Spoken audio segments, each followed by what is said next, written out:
وننزل من القرآن ما هو شفاء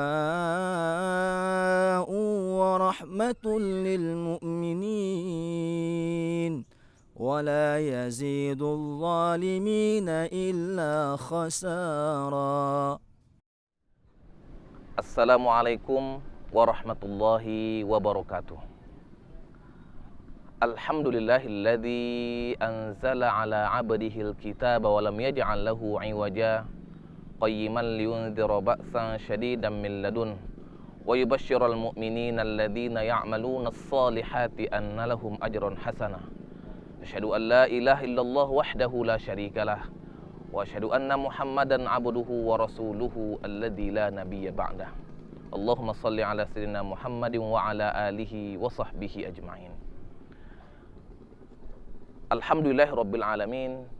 Allah Subhanahu wa taala mempertemukan kita dengan Ramadan 1437 yang mulia ini.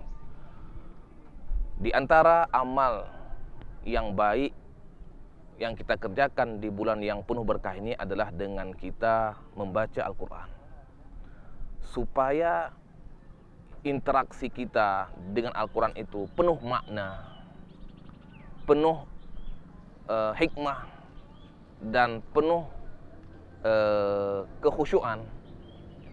Perlu kita menyadari dan meresapi keutamaan-keutamaan dalam kita membaca Al-Quran.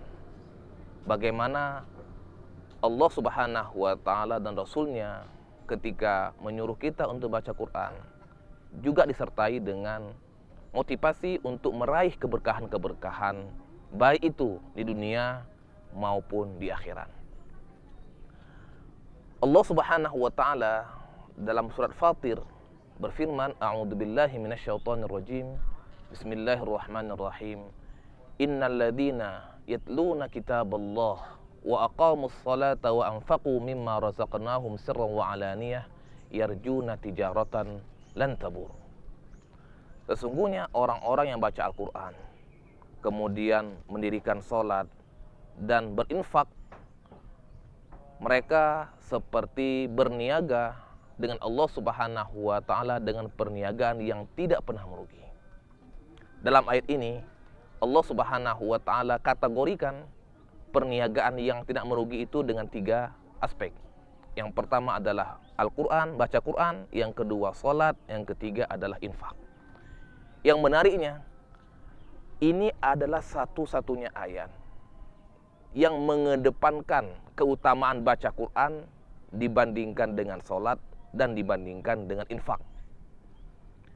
Ini sekaligus juga memberikan pemahaman kepada kita bahwasanya membaca Al-Quran itu bukan hanya sekedar kita membaca kalam-kalamnya, tetapi jauh daripada itu, keutamaannya luar biasa.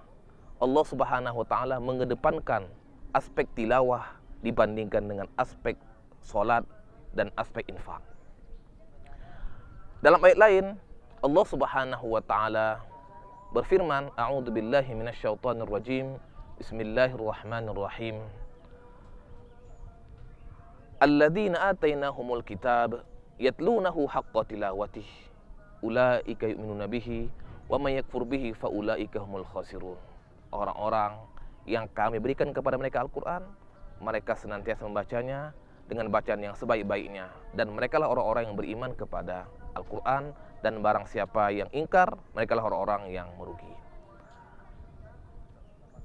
Dalam hadis kita bisa jumpai kebanyakan fadilah Al-Quran itu luar biasa. Rasulullah Muhammad sallallahu alaihi wasallam bersabda, "Iqra'ul Qur'an fa innahu ya'ti yaumal qiyamati syafi'an li ashabi." Bacalah Al-Quran karena sesungguhnya Al-Quran itu akan memberikan syafaat kepada kita. Membaca Al-Quran merupakan sarana untuk kita mendapatkan syafaat dari Allah Subhanahu wa ta'ala. Kita tahu di hari kiamat nanti tidak ada yang bisa menolong kita, tidak ada yang bisa memberikan bantuan kepada kita kecuali Allah Subhanahu wa ta'ala dan Rasulullah Muhammad sallallahu alaihi wasallam dan amal soleh kita. Al-Quran ketika kita baca, ketika kita menghafalnya, ketika kita mengamalkannya, maka dia akan menjadi sarana untuk mendapatkan syafaat dari Al-Quran. Dalam hadis lain, Rasulullah Muhammad SAW bersabda, "As-siyamu wal Qur'anu yashfa'ani lil abdi yaumal qiyamah." Puasa dan Al-Quran akan memberikan syafaat bagi hamba pada hari kiamat. Fayaqulu siyam, maka puasa berkata, Rabbi, mana'tuhu ta'ama wasyahwat fin nahar." Ya Allah, aku telah halangi dia untuk menikmati makanan dan syahwat pada siang hari. Fasyaffi'ni fi, berikanlah aku untuk kemampuan memberikan syafaat kepada dia. Wa yaqulul Qur'an, kemudian Al-Qur'an berkata, Rabbi, ya Allah, mana'tuhun nauma bil-laili.